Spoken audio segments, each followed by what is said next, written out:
Na nitaanza na hilo swali ambalo nimewauliza wananchi. Hizi ahadi zinazotolewa na rais zitatimizwa kwa njia gani? Maana nikiangalia kwa wavuti wa Mzalendo kuhusiana na jinsi ambavyo inafuatiliwa zile ahadi zilizotolewa na serikali, vile ambavyo ahadi zimetekelezwa ni kiasi kidogo sana. Wamewapatia scorecard ya 5% kati ya zile ahadi zote zilizotolewa mwaka wa 2022, na mko nusu ya muhula.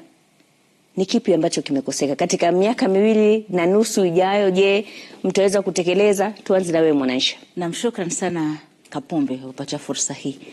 Mimi ni kuhakikishia Wakenya kwamba ahadi tulizoweka tulipochukua hatamu za uongozi miaka 2.5 iliyopita tumezitekeleza katika kiwango kikubwa sana.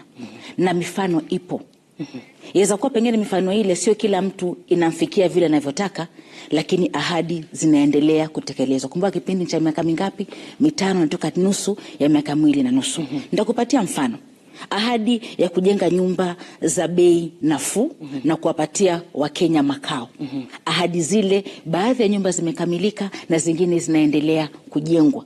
Ahadi ile haikutoa nyumba peke yake, vile vile imetoa nafasi za ajira. Tulitoa ahadi kwa Wakenya kwamba tutajaribu tuwezavyo kuhakikisha kwamba tunakabiliana na swala la uhaba wa ajira. Ukipita katika site za affordable housing unakuta zaidi ya vijana 120,000 wanaendelea kufanya kazi zile, na kina mama wanafanya biashara zao ndogo ndogo, ikiwemo kusupply vyuma, mawe na kuendelea. Katika ahadi tuliotoa ya huduma za afya bora kwa wote, tumezindua bima ya SHA.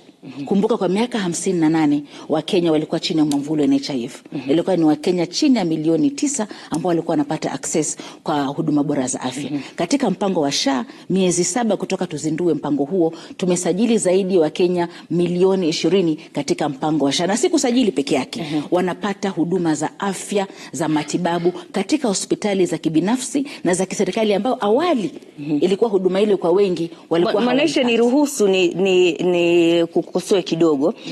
Ndio Wakenya wengi zaidi wamesajiliwa, lakini wale ambao wanaotoa zile fedha kila mwezi, hiyo idadi bado ni ndogo sana. Na Wakenya wengi wamekuwa kilalamika kwamba hawapati huduma. Kwa hivyo ni vizuri kwamba kuna hiyo mipango na tutazidi kuizungumzia, lakini kuna changamoto. Hatukatai kwamba kuna changamoto. Hata mbuyu ulianza kama mchicha. Mbuyu ulianza kama mchicha. Ikilinganishwa na miaka 58 ya bima ya NHIF na miezi 7 na hatua tuliofika kujisajili ni moja. Kumbuka kwa muda mrefu sana Wakenya wengi walikuwa hawako katika chini ya mfumo bima yoyote ya matibabu. Kwa mara ya kwanza zaidi ya Wakenya milioni 20 wamejisajili. Kujisajili ni moja. Huduma vile vile, kumbuka masuala ya afya yako devolved. Kwa hivyo kuna sehemu ya serikali. Serikali sisi tunafanya jukumu letu. Ile changamoto za kimitambo tumezirekebisha. Tunaendelea kuzirekebisha. Nitakupatia fursa uweze kuendelea zaidi kidogo tu. Nitakupatia mfano hili masuala ya kilimo. Umeniambia nielezee ahadi ambazo. Lakini sasa unajua lazima tuende kwa mpangilio. Kwa ufupi tunaomba. Masuala ya kilimo, tulipoingia tulitoa ahadi kwamba tutapunguza bei ya fertilizer.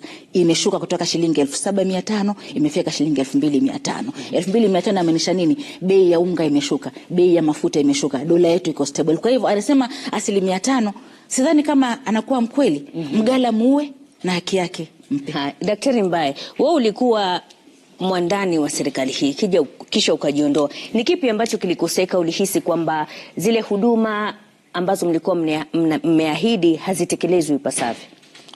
Asante sana. Vile umesema, kazi ama utenda kazi haifanyiki tu, inafanyika kwa mpango. Mwanaishi, ukiona ya kwamba ule mpango hauko, watu hawaupendi, hawautaki, ndio mpango ukue. Kwa sababu mimi ni mtaalamu katika mambo ya utenda kazi. Nimefanya kazi kwa serikali katika wizara ya viwanda na biashara, katika wizara ya public service, na pia nikakuwa head of GDS. Delivery ni kusema, yani utendakazi ni kusema unaamua utafanya jambo, unaweka mikakati na unahusisha raia ndio wajue unawapangia nini, ndio waangalie vile unaendelea, alafu ndio utekeleze. So tulifanya kazi kubwa sana ya kuweza kupropose ya kwamba kama kabisa tunataka kufanyia wananchi kazi. Kutoka pale tulikuwa manifesto ndio hizi. Unakumbuka Mwanaisha, tukienda kwa ministry zote Mashirima. Sasa Mwanaisha ni yule ambaye karibu na wewe, mimi ni Mashirima. Mashirima pole, sorry, watu wengi sana watu kutoka pwani. No, asiwezi, hapana. Kapombe, tukaenda pale tukaambia kila wizara tukue serious kama kweli tunataka kusaidia, kwa sababu wananchi, serikali huwa inachaguliwa kwa kura. Kwa hivyo lazima tu make sure ya kwamba wananchi tuko na wao. Tukaenda pale kwa wizara zote 23 tukaambia semeni ni nini mmefanya na nini mtafanya. Tukaenda pale hiyo mambo yote ikakubaliwa. Wacha nikwambie kutoka wakati ule tukitaka kusema vile utendakazi utafanyika. Jambo ya kwanza, uwezi tenda kazi, lazima wananchi tuko tumepropose ile mambo yote mnataka kufanya, wacha wananchi wajue, ndio pia wewe wanafuata ile mnafanya. Leo ukiulizwa ni nini serikali inafuata, hiyo mambo tulikuwa tumesema iwekwe uwazi kwa wananchi wote, watu wote wafuate, ndio waweze kujua ni nini ambao serikali inafanya. Kwa in short, bila mpango hakuna kitu ndio utendakazi from the bruise. Unaamka tu unafanya kama hakuna ule mpango ambao uko ndio uweze kusema utafanya kazi. Ndio maana unaona mzalendo unawapatia 5%. Mimi kama mtaalamu, kuna ile vitu tulisema lazima ifanywe. Wacha ijulikane. Baada ya kwenda wizara zote 23 tulienda tukaita ripoti pale Naivasha, nakumbuka ile mkutano ambao kulikuwa na ile retreat, right? Tukapresent kwa kabineti yote, rais, watu wote na mawaziri na ma-PSs wote, na tukakubaliana na ikaandikwa ya kwamba hii mambo ndio itafuatwa. Tukaenda tuambia wale mawizara, pigeni signature ya kwamba hizi miradi 217 ndio tumeona ya kwamba ikifanyika itakuwa na umuhimu kwa raia. Kutoka hapo mambo ikaingia kimya. Kutoka hapo tunaona watu wakiwa kwa gari wakizunguka wakisema tumetenga hii, tutafanya hii. Hakuna kutenga mambo hiyo yote bila budget. Hakuna kazi inaweza fanyika bila budget. Na uwezi enda kusema kwanza utafanya ndio ukimbia ukachukue loan ndio uweze kufanya. In short, kwa heshima, baada ya kuona hivyo, ni vizuri kusema kwamba kitu ambayo huwezi fanya na kitu unaona kama haitafanyika, and ya mwisho kabisa, hauwezi fanya utendakazi wa huduma kama watu wamekasirika.